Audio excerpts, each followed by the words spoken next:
In this section, we will discuss about the human neural system. Human neural system. Basically इस human neural system को दो groups में या दो main parts में डिवाइड किया जाता है.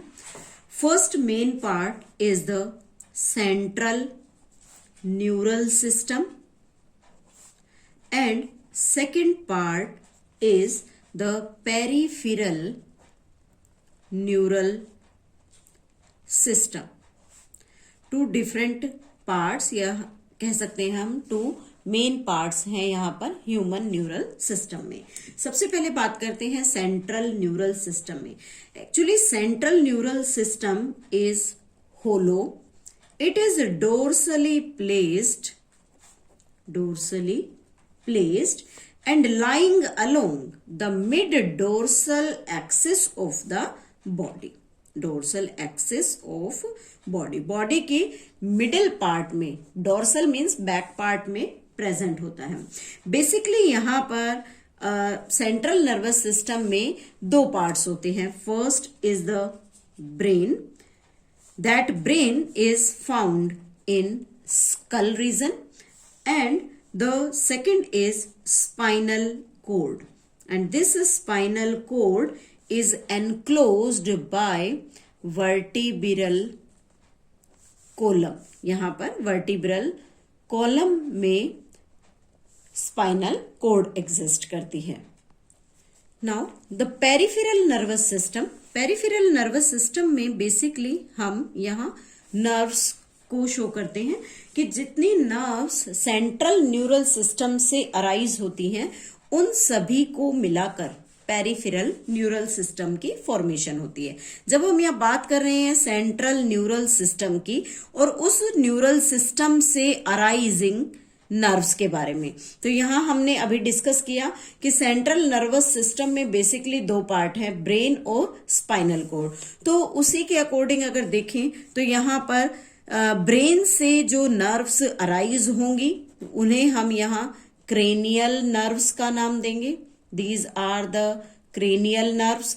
एंड जो स्पाइनल कोड से नर्व्स अराइज होती हैं, स्पाइनल कोड से नर्व्स अराइज होंगे, they are named as the spinal nerve. इन्हीं दोनों नर्व्स को, स्पाइनल और क्रेनियल नर्व्स को अगर हम ऑब्जर्व करते हैं तो ये दोनों पेरिफेरल न्यूरल सिस्टम की यहाँ फॉर्मेशन करती हैं. नेक्स्ट आता है कि जो पेरिफेरल नर्वस सिस्टम है उसे हम फर्दर टू पार्ट्स में डिवाइड करते हैं, but it is based on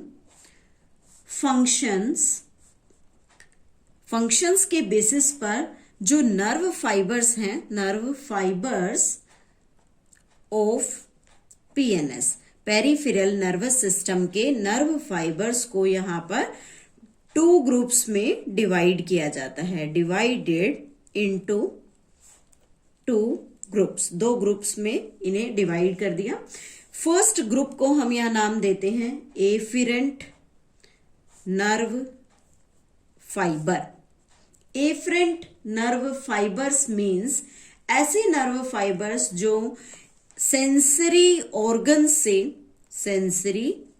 से स्टिमुलस को एब्जॉर्ब करेंगे या स्टिमुलस को डिटेक्ट करते हैं and they transfer that stimulus to CNS. It means stimulus that is taken by the sensory organ उस स्टिमुलस को ट्रांसमिट करके सीएनएस तक पहुंचाने का काम करते हैं और इससे जो पाथवे क्रिएट होता है that is named as the sensory pathway और afferent pathway.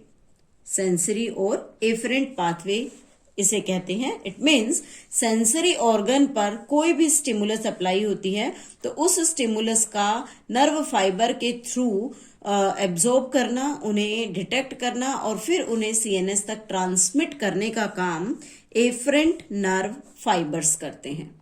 And second type of the nerve fibre is efferent nerve fibres. efferent nerve fibers. Efferent nerve fibers basically they helps in transmitting motor impulse.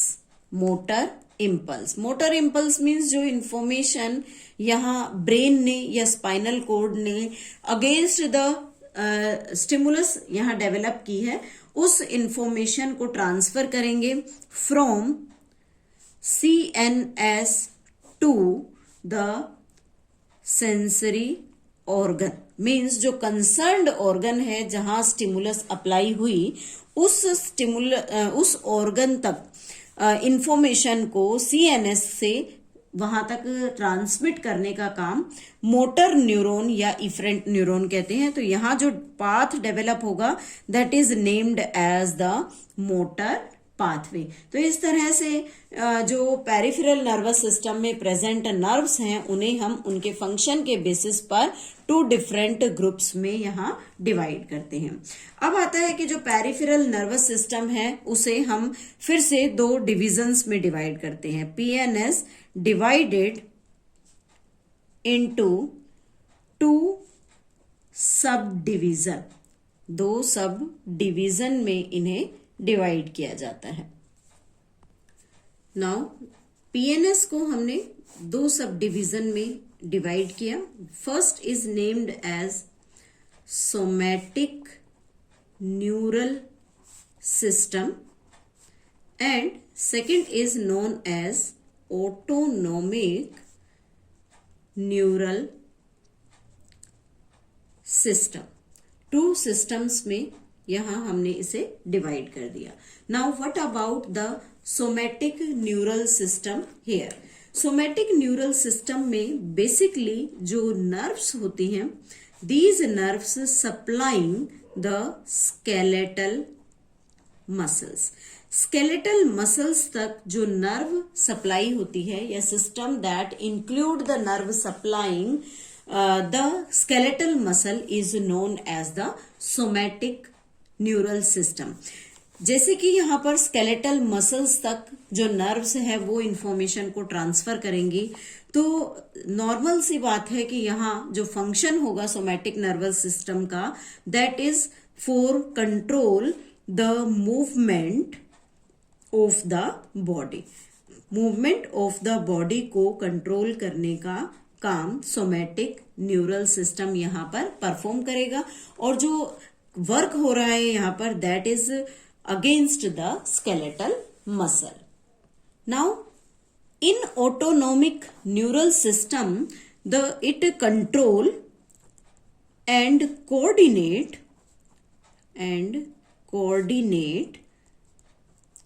The organs which are under involuntary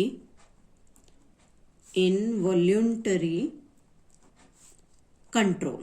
means ऐसे organs जो हमारी will power से work नहीं करते या nervous system का वहां कोई इंपॉर्टेंट रोल नहीं है, CNS, ब्रेन और स्पाइनल कोड जिन फंक्शनिंग को रेगुलेट कर रहे हैं, प्रॉपरली कर रहे हैं, और हमारी बॉडी या हम कहें तो हमारी विल पावर जहां पर इन्वॉल्व नहीं होती. फॉर एग्जाम्पल पेरिस्टालसिस, जब हम अपने फूड बाउल को स्वेलो करते हैं तो उसके बाद जो फूड है वो इसोफेगस में अपने आप मूव करेगा under the effect of the autonomic nervous system. तो इस तरह से जो एक्शंस होते हैं they are named as the involuntary action. So involuntary muscles पर, इनवॉल्यूंटरी पार्ट पर वर्क करने वाला सिस्टम ANS, और जो वॉल्यूंटरली वर्क करेगा जैसे कि यहाँ हम कह सकते हैं स्केलेटल मसल्स आर वॉल्यूंटरी, तो वॉल्यूंटरी सिस्टम में सोमैटिक न्यूरल सिस्टम हेल्प करता है.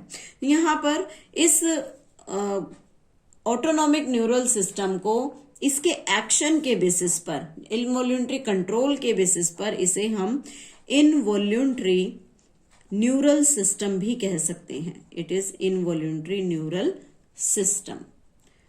Now again this ANS is further classified into 2 group. This is classified into again 2 group, sympathetic and parasympathetic. This is the sympathetic and parasympathetic neural system. So this is all about the basic part of the human neural system. In the next video, we will discuss about the structure of neuron.